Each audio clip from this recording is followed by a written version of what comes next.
isikuhlungu kodwa bakhala babenganele because bambonile ubaba wabo emamukela uJesu njengenkosi nomsindisi.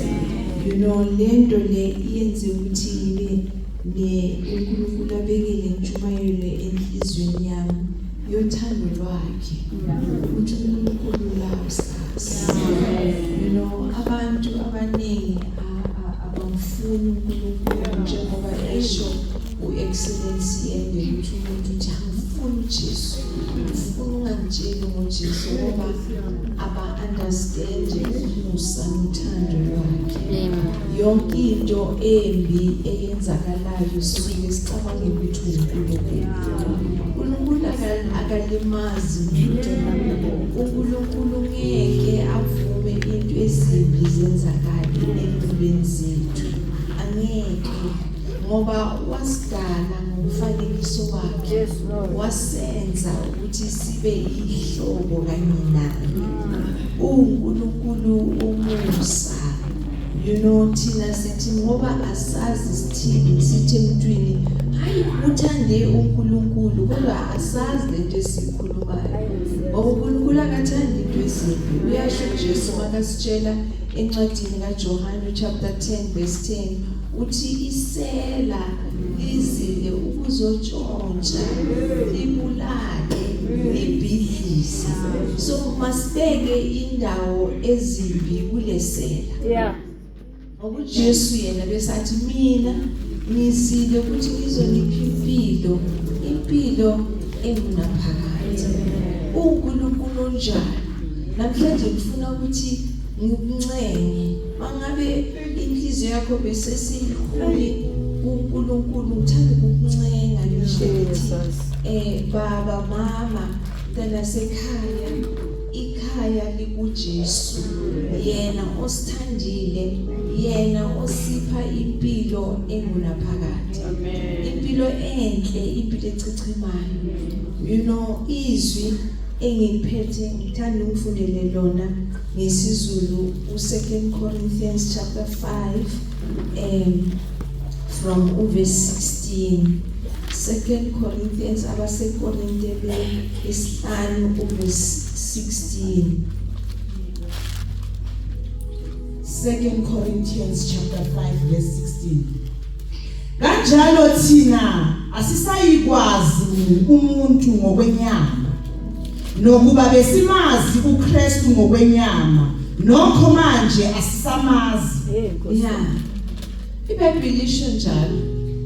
Uthi umbhali la uPaul uthi uma ekuqaleni kaningi sifuna ukubona abantu ngendlela esibazi ngayo.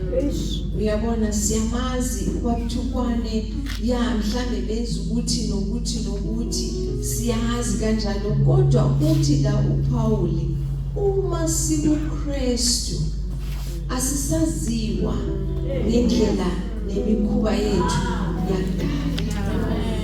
Isho njalo ukuthi uNkulunkulu, uyabona, ayikho into ebuhlungu njengokudliwa isazelo.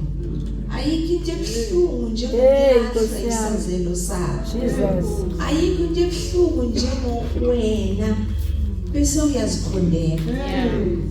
Ayikho into ebuhlungu kanjalo ngoba usuke ungazi ukuthi fanele wenzeni. You know, ukhumbula omunye ubaba uyafika lapha esurgery uLesibili, ufika ungena udakiwe. So makafika angena erumini ngizomcheka, ngiyabuza ngithi kulo baba, hawu baba, hey niphuza kakhulu, uzuphuza nawo lesibili, uphuze kanje. Uthi kimi doctor, ufuna ukwazi ukuthi why ngiphuza kanje? Ngithi angitshele why uphuza kanje. Uthi kimi it's because ngibulala umuntu. Ngathuka kokuqala bengayi-expect answer. Ngathuka ngafuna ubaleka nami ukuthi nangumuntu ubulala umuntu. Nami ama-room la sibheka khona ama-patients mancane. So ubheka nangomnyango ukuthi ngathi wajabona ngahlala ngathi Nkosi ngisize ngathi kwenze njani bhuti wathi ubhuti lo ngibulala umuntu njengoba ngimbulalile ngibona isithombe sakhe sonke isikhathi uthi ngithatha izinto ngithi mangivuka ekuseni ngibheke isipili ngibone ngithathe noma yini esendlini ngishaya isipili mangiphuma lana ngibone ngishaya izinto uthi so manje mangiphuza kuba ngathi ngiyahlakukelwa ngathi lento iyaphela kancane mali yangilandela yangilandela so ngathi kuye okay izange ukusize mamela la lo muntu lo yena angithi ungcwatshiwe wathi ya ngathi akekho le oyibonayo i-image kaJehova uNkulunkulu self ngoba manje isithombe somuntu uNkulunkulu ngathi so wone hayi lo muntu wona uJehova ngathi mara ngizokusiza lo uNkulunkulu lo uyafuna ukuxolela that's why uze kule surgery ukuthi ngizokutshela ukuthi uyaxolela ubheka wathi ngamaphela ngathi ya ngathi nami njengomntana kaNkulunkulu engamamkela ngelinye ilanga umoya engcwele ophila ngaphakathi kimi uthi ngitshele ukuthi nezulu liyaxolela wangibheka wathi sister ngiyabonga sister ngiyaqala ukubona umuntu okhuluma nami njengawe wathi abantu abaningi bacabanga ukuthi ngiyahlanya la ngaphandle bacabanga ukuthi ngoba ngibulala umuntu sengiyahlanya ngoba ba-understand ngathi ya bazocabanga kanjani ngoba lento ibhlungu ngathi yabona njengoba uJesu afa esiphambanweni njengoba sisibona wafa ebona usizi olufana nolwakho ngoba akwazi ukulala akwazi ukudla akwazi ukusebenza akwazi ukuxoxa nabantu wena uhlalele ukulwa nalento ongazi ukuthi uyisusa kanjani nje kuphela umuntu ozokusiza uJesu uyazi waphuma lobhuti a different nobuso ba-change ngamsiza ngathi ngicela samukele uJesu njengamanje wathi ngiyamamukela wamamukela uJesu njengenkosi nomsindisi maphuma la isurgery ngiyazi ukuthi abanye abantu bazonokubamkhomba bathi nangu ubulalelo bathi aba-understand ukuthi esekuNkulunkulu uyisidalwa esisha yabo nami ngokwami if lo baba bengathiwa ushonile bengizoya ngiyomncwaba abaningi bazothi uDoctor aka-understand ukuthi lo muntu lo wayenza bangazi ukuthi khona umthokozisi khona umthokozisi owazi yonke into ngempilo yethu uyazi la uvela khona uyazi ama challenges ohlangabezana nawo uya-understand and that's why ayenze namhlanje ukuthi nawe njengalo yabhuti uze la nami ngibe la ukuze ngaye ukuhamba nokulala kukaBabuthukwa nawe usho njengo-Isaiah uthi ngosuku lokufa kaBabuthukwa ngingambona uJehova cela namhlanje umbone uNkulunkulu ungadlali umbone abavela ukuthi uyaphila yabona mina njengodokotela enginikezwe uNkulunkulu ithuba lokubamba impilo zabantu ngiyabazi abantu mabaphila ngiyabazi futhi mabashona ukushona kudlali ukufa kudlali ukufa akudlali uyazi umuntu ufika esurgery ubona ukuthi manje kunzima akekho umuntu engizomkhohlwa njengalobhuti lo enama-dreadlocks amude angaka ahefti makafika la uyalwa malwa uhleli babakhe la ngiyabona ukuthi lo muntu lo yashona enulwa nento esingayiboni ngithi kulo bhuti mamena la bhuti ngicela ngabhekeni bheka mina ngibheke emehlweni angibheke 2 minutes ngithi ngibheke ngoba ngifuna ukuthi usinde kulento ekudlayo uJesu khona wangama yo lento le imphethe yo usathane yaphethe umuntu lo bhuti alwa no ngabathi nami ngapha nami yayizwa ivoice ukuthi icala shabo ngabathi ngiyamembeza wangizwa sengithi ngiyamshomayeza ukuthi asindiswe ngaleso sikhathi ngoba ngibona ukuthi uma ubuthathe kuthusa papa haile na uduzatsi beyetse lifua lifika ngana kwa usatsi mudimu kimathanda athusa and so I want to say I make a decision as a doctor gore ke batlo wana batho ba tlanko surgery ba shwa ire ha se ba shwa eso sa khona ba thusa and the only thing that lo putilo ekene ngathatha ama injection ngahlaba la enhlizweni amaningi iadrenaline ngibona ukuthi uya ukuhema kuyaphela ngahlaba ngathatha izinto ngabathe ngithi ngezandla ngithi ngimtshela ngoJesu waphunyuka wafa ngamuletha lapho sisho that told me ukuthi akufanelanga sihlale nabantu true singabefundisi we should tell you the truth. Amen. If you don't know Jesus, esasho Jesu athi mina yimi indlela neqiniso nokuphila kekho umuntu ozoza kubaba cela namhlanje mawungamazi uJesu alokhu ushona le nale ukufa kukhona naku siyabona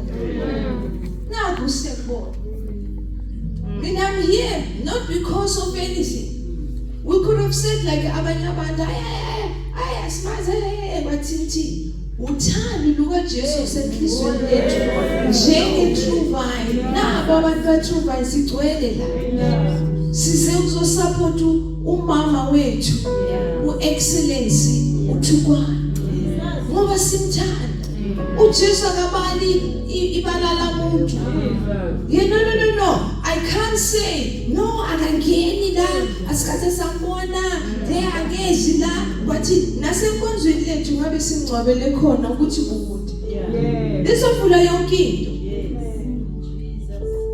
because of uthando amanye amasonto bazokutshela ukuthi no awukwazi ukuthi umfundisi umuntu ongamazi kanini ikhola le asifaki but ngifakele to honor this man because this man received Jesus as your example of his life. That's why I'm here. I'm honoring this man.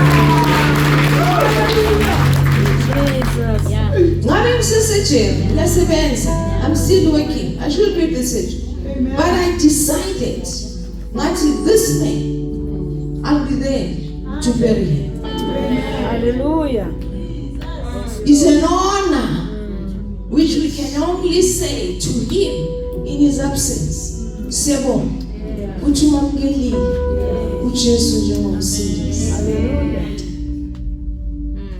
And so utila uPaul uma sikuKristu bedelela kuverse 17 uthi kanjalo uma umuntu ekuKristu isidalwa esisha okwakuqala kudlulile bheka sekuvele okusha. Yeah ngizela ngoba sizobeka umntwana sekhaya umntwana sekhaya umntwana kithi. I'm confident ukuthi uNkulunkulu esiza nathi esiza siphila sizombona ezulwini and yothi mangibona ngalelo langa uzoshathi mamsebi ngiyabonga ngalanga wabeka kahle umzimba wakho. Yes, and it will be lovely. Yes. So nawe lithi iBhayibheli uma sikuKristu uNkulunkulu uxolela zonke izono zethu. Hallelujah. Zonke ziyaphela zonke. Amen. Noma njengoba ngalo baba lo bengikhuluma ngaye ebulala umuntu siyaxolelwa. Noma ngokutshontsha siyaxolelwa. Noma like lo mama loya owaphinga wabanjwa ephinga nomuntu axolelwa. Yeah. Esontweni lethu i-true vine uthi uNkulunkulu wonke umuntu ozala is-significant. Oh yes. Balulekile ubabuthukwa. Khaya lakhe libalulekile. Bonke babalulekile nawe ubalulekile. uJesu wabalulekile wafa esiphambanweni. Wathi baba ngeke ngivume nathi siyazi abantu abanye banengi baphila ngamapilisi. Pilisi le high blood, pilisi le ngqondo, pilisi lokulala, pilisi lokukwazi ukudla, pilisi lokuyethola, pilisi lantontoni, bathi umthokozise uphilisa uphile saka uJesu. Ngime udokotela, I'm saying to you, yabona manje sejele ngizokuphi ipilisi, but mola inkonzweni ngizokutshela iqiniso. Esejele ngizokutshela ngoba ngudoktor, but la ngizokutshela iqiniso lokuthi impilo kahle ayikho epilisi leshukela yokuthi. That's why ishukela sithi mawupheke sithi uthatha le pilisi yonke impilo yakho ngoba nathi singabo doctors sifanele sikhuluma iqiniso sitshela ukuthi asikwazi ukuyiphilisa. But uJesu okay. So usixolele izono zethu asiphilise kukho konke. Ngicela ufundele uPsalm 103 verse 1, 2 and 3 up to 5. Psalm 103.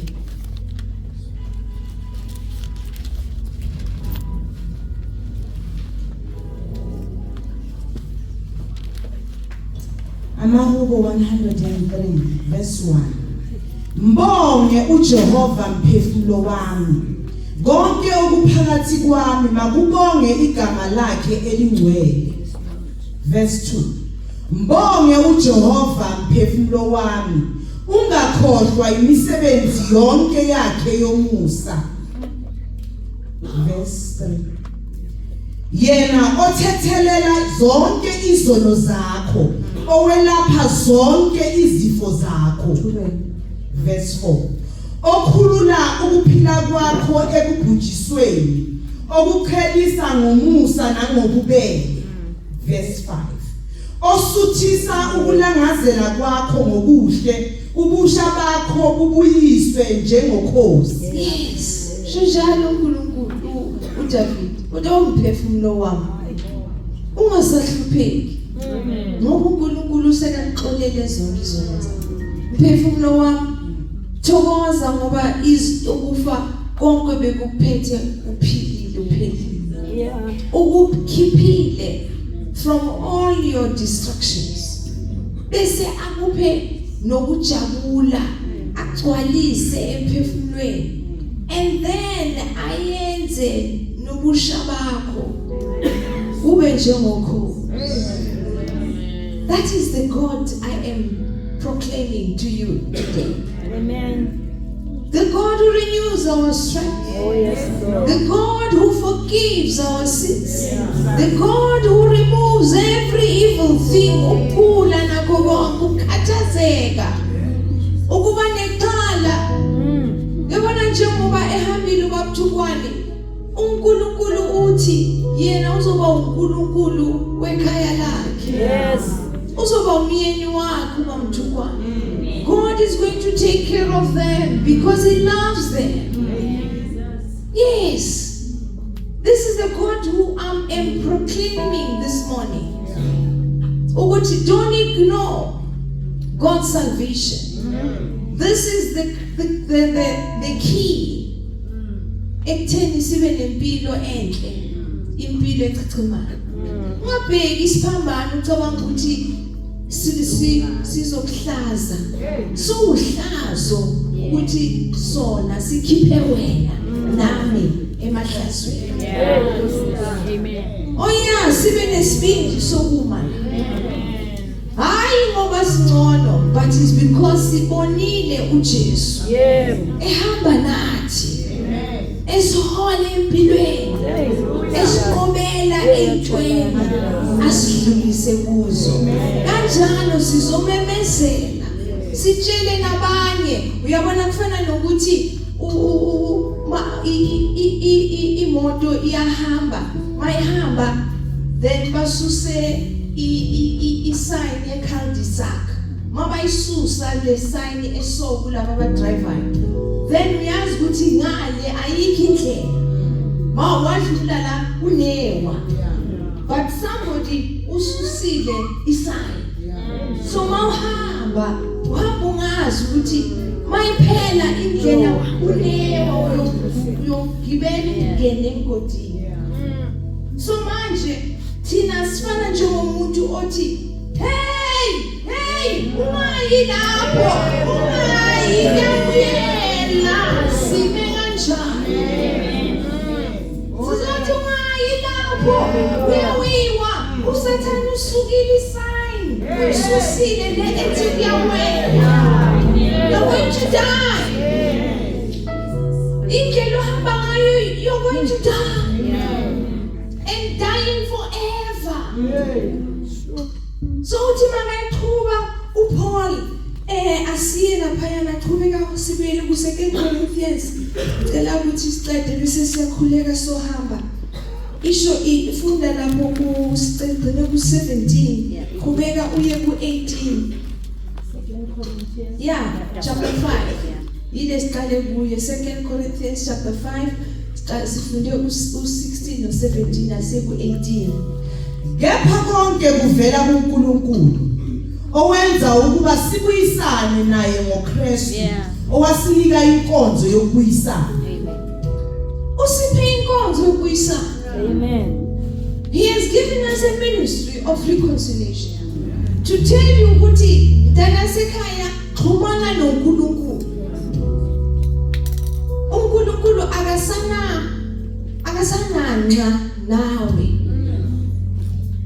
Akakwatela akalwi nawe. Qhubeka. Verse 20. Ngakho singamanxusa kaKristu Ngokufuna 19. Ngokuba uNkulunkulu ekuKristu wenza ukuba izwe libuyisane naye. Engababaleli iziphambeko zabo ebeka kithi izwi lokubuyisana. uNkulunkulu akasabaleli umuntu izona. Akasabaleli umuntu izona. That's why you are here. Sila namhlanje ngoba izono zikaBabthukwane asabalele. La naye akone khona ngicela nawe uxole ngoba azisabali. Suki. Nezakho zinasuka. Nezono zobusha bakho zingasuka. Lezi zilokhu zikutonta. Ugcine nawe uzithola sowenza izinto ongazithandi ngoba ususana nento esingayazi eyaziwa uwe uyiwani.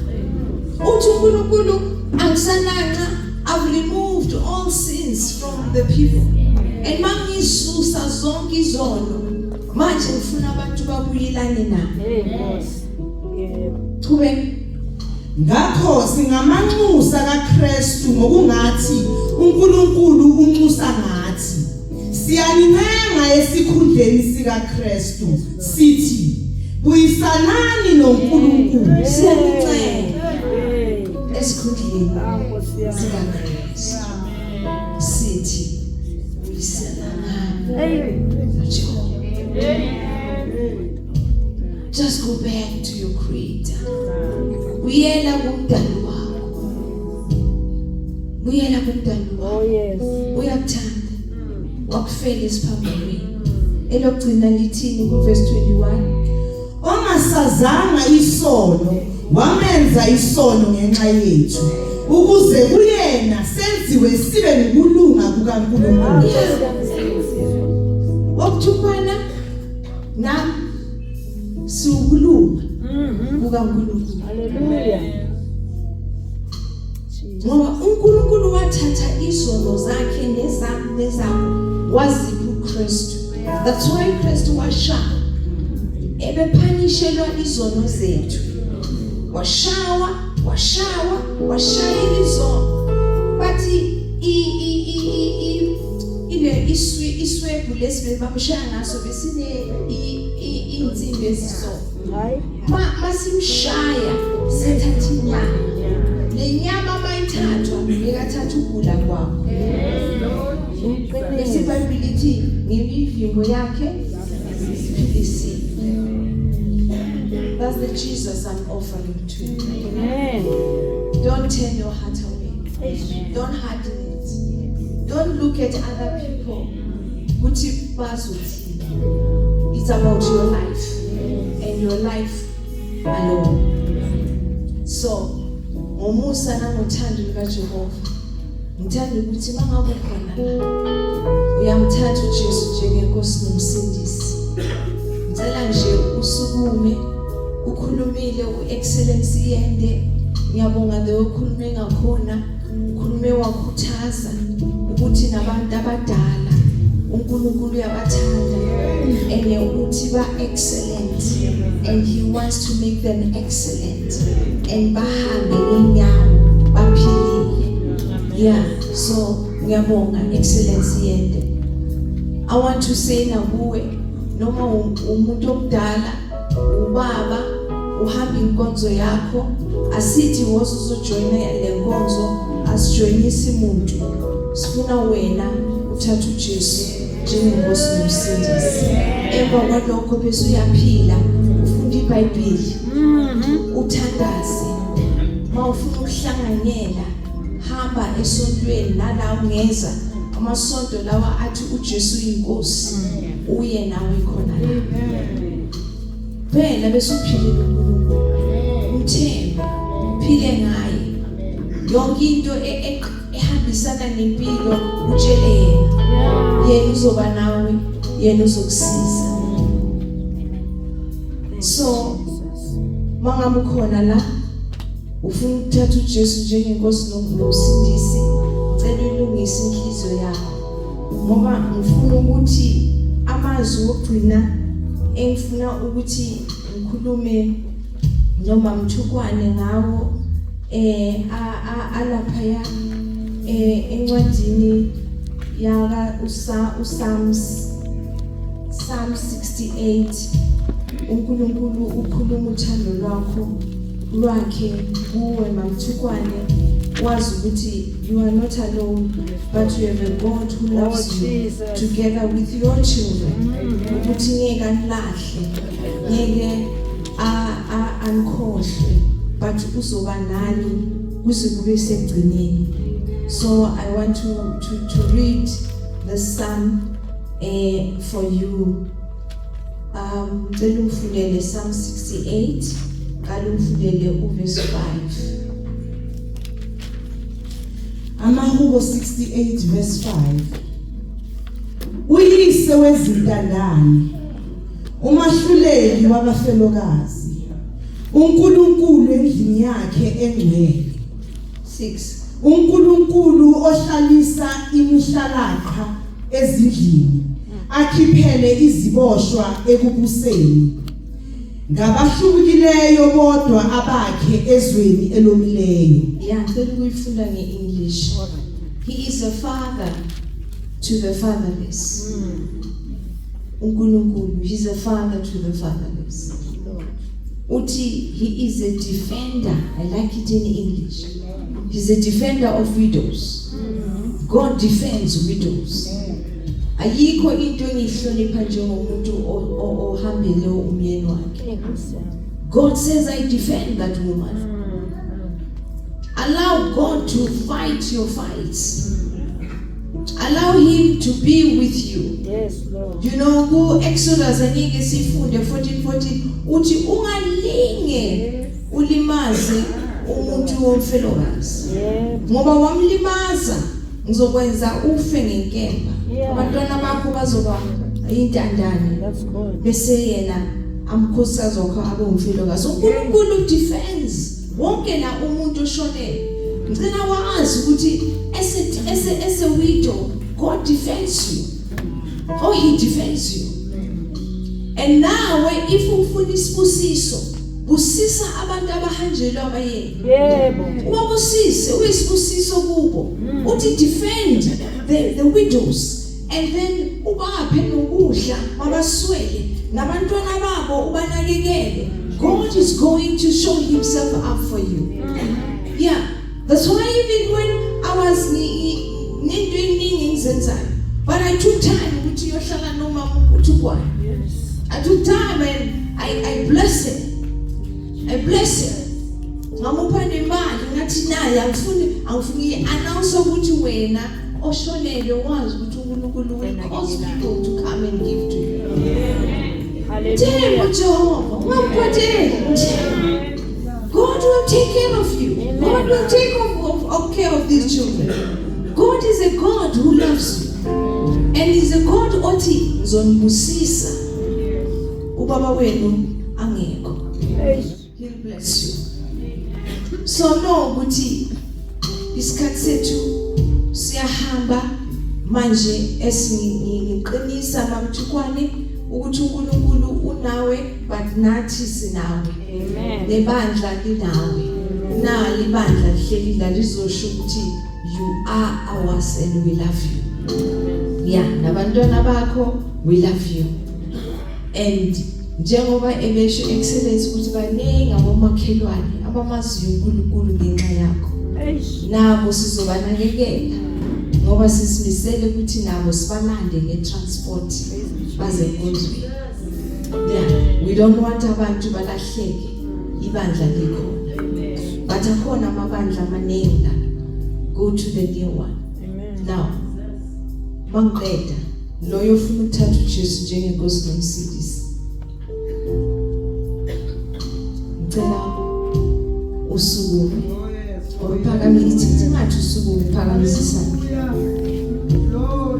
Phakamisa isandla futhi ungabishayi. Phakamise isiphambano sakhe siphambi kwethu ebusweni bethu. So ngabili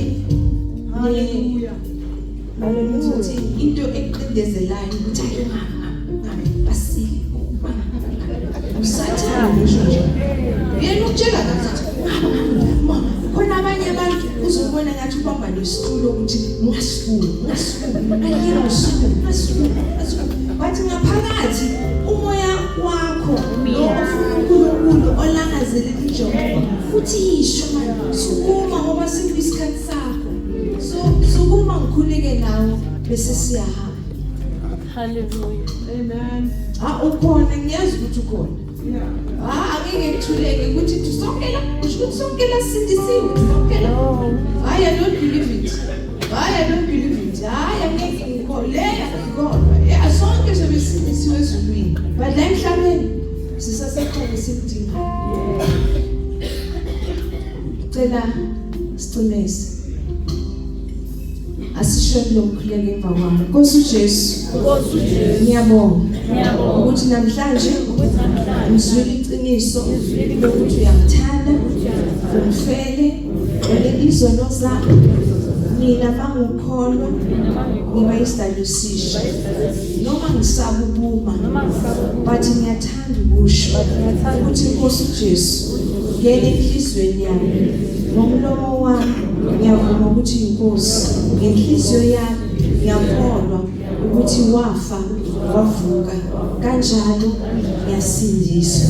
Sengiyabonga Baba ukuthi ngiyakwamukela namhlanje ukuthi wena umsindisi wempilo yami, umalusi wempilo yami, uzongalusa kusuka namhlanje until ngikubona ngalelo langa. ngoJesu Kristu Nkosi yethu. Baba ngiyabonga ukuthi igama lami liyabhala encwadini zokuphila, and angisese umuntu kaNkulunkulu kodwa ngumntwana kaNkulunkulu. Sengiyabonga Baba. Phile nami ngiphile kuwe. Ngayo Jesu Kristu Nkosi yethu. Amen. Baba wethu ophilayo, nalikhaya lakwaThukwana, nalikhaya lakaNgwenya. Baba nazi izizukulu nabantwana bonke